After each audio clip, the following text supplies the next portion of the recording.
కుల వివక్ష వ్యతిరేక పోరాట సంఘం హన్మకొండ జిల్లా కమిటీ ఆధ్వర్యంలో నిన్నటి రోజున నల్గొండ జిల్లా మిర్యాలగూడ కోర్టులో 2018లో ప్రణయ్ కులాంతర వివాహం చేసుకున్న ప్రణయ్ హత్య మారుతిరావు గారి కేసుని నిందితులని శిక్షించిన సందర్భంగా ఈరోజు మేము ఆవత్ ప్రజానీకానికి ఒక విషయం తెలియజేయాలనుకుంటున్నాం. ఎందుకంటే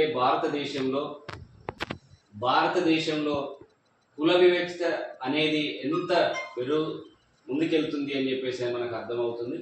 ఎందుకంటే కులాంతర వివాహాలు చేసుకున్నా కూడా కులాంతర వివాహం చేసుకున్న అతి తక్కువ కులం వాడు అని చెప్పేసి అని హత్యలు సుపారీలు ఇచ్చి కోట్ల రూపాయలు ఇచ్చి చంపేసే ఒక దుర్మార్గమైన వ్యవస్థ ఈ భారతదేశంలో కొనసాగుతూ ఉన్నది.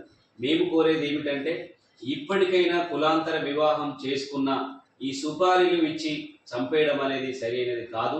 భారతదేశంలో డాక్టర్ బాబాసాహెబ్ అంబేద్కర్ గారు రాసిన రాజ్యాంగంలో ప్రతి మనిషి 14వ అధికరణ ప్రకారం ప్రతి భారతీయ పౌరుడు సమానమైన వ్యత్యాసాలు లేకుండా జీవించాలి అని చెప్పేసి అనేది మన భారత రాజ్యాంగంలో కల్పించిన హక్కులు ఉన్నాయి.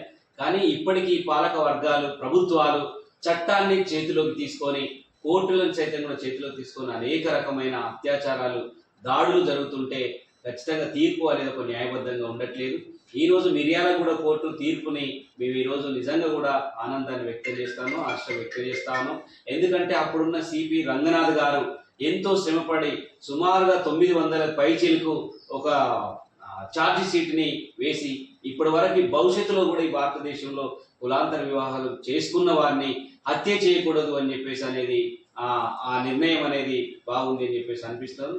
అందుకోసమే కుల వివక్షత వ్యతిరేక పోరాట సంఘం హన్మకొండ జిల్లా కమిటీగా పూర్తి స్థాయిలో మేము ఒక చట్టాన్ని కానీ న్యాయాన్ని కానీ ఖచ్చితంగా ఒక పోలీస్ డిపార్ట్మెంట్ ద్వారా ఉన్నది అని చెప్పేసి అని ఈ సందర్భంగా కోరుతా ఉన్నాం.